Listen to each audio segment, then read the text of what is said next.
Question time in Australia. Because I want to do you slowly. Just sit down, Buffett. Take your best shot.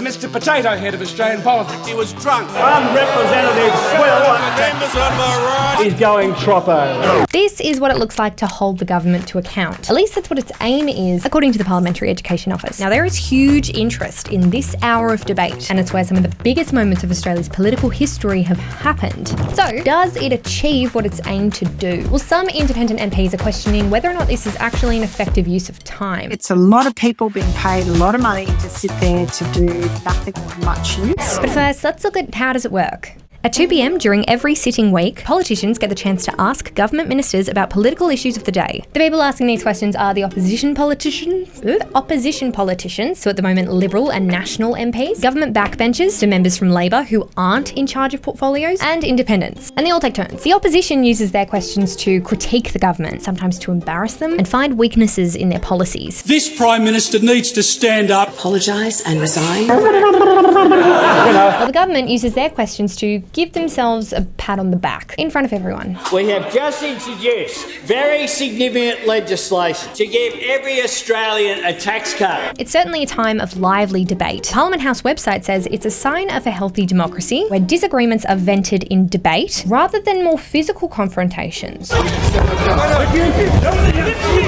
Well, thank goodness for that. So what's the issue with this verbal battlefield?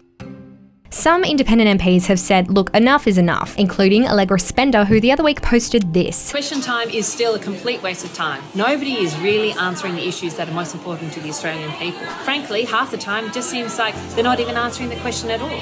And she's not alone in that thought. I sat down with another independent MP, Zali Steggall. At the moment, it's kind of a political sort of grandstanding farce between the major parties and fairly frustrating to be part of. And look, the Dorothy Dixers, I think at the end of the day, are a waste of time. The Dorothy Dixer. This is a crucial part of question time. It's about half the questions that are asked. Will you please outline for the House, update the House, remind the House? It's literally just when a government MP asks a government minister why they're doing such a great job.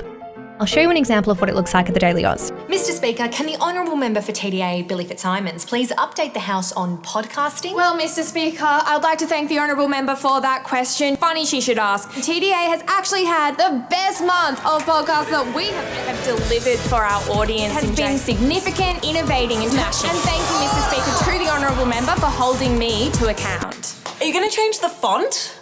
It sounds ridiculous, but it's what a lot of question time is. So Steggall says things need to change. When you've heard the question once, twice, it's kind of enough. You don't need to keep asking it for the next hour and a half. I tend to answer all my emails. I do a lot of admin work. So is there anyone who thinks question time, as it is right now, is a good use of time?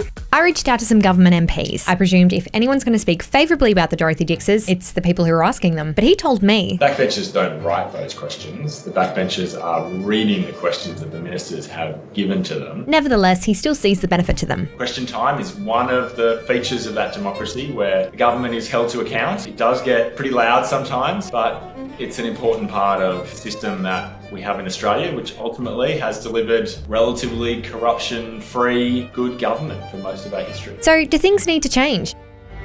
Well, Zali said this. As a crossbench, we've written to the Leader of the House, Tony Burke, and the Speaker, asking for tighter relevance interpretation and follow-up questions. For example, if I've asked a question and I point out that the person's still not answering the question, the ability to maybe ask a follow-up question, really pin them to an answer, I think would be helpful. And Dr. Charlton also suggested a few changes. Well, I think the most basic thing would be to lift standards in question time. There is too much shouting, too much interjecting. And one of the reasons for that is the penalties for shouting or being loud or being disruptive in question time are too low. I think we need harsher penalties for people who aren't behaving well in question time, and that would help to lift standards and probably make the session more productive. So, an effective way to hold government to account, or a waste of time? What do you think?